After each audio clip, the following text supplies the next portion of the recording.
ఎవరు రాజు? నమ్మిన ప్రతి ఒక్కరి రాజు ఆయన. యేసుక్రీస్తు అందరికీ ప్రభువు. కాబట్టి సంతోషించు, ఉల్లసించు. ఎందుకు ఉల్లసించాలంటే నీవు దేవుని కుమారుడు కుమార్తె అగునట్లుగా ఈయన ద్వారా నీ దేవుడు నీకు అధికారము అనుగ్రహించి ఉన్నాడు.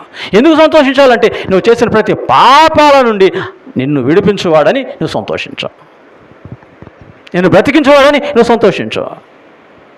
అన్నిటికీ మించి ఆయన ఇమ్మానుయేలు ఏమైనాడు? ఇమ్మానుయేలు, నీకు తోడే ఉన్న దేవుడు.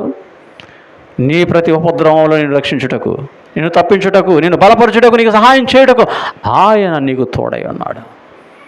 కాబట్టి ప్రియ దేవుని బిడ్డ, జాగ్రత్త.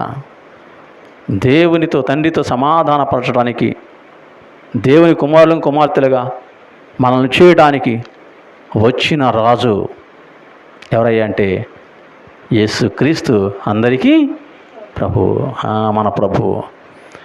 అదేవిధంగా మనం చేసిన పాపాల నుండి మనం నడిపించాలంటే ఎవడో తన నీతిని బట్టి నీతిమంతుడు కాలేడు. ఎవడో మంచి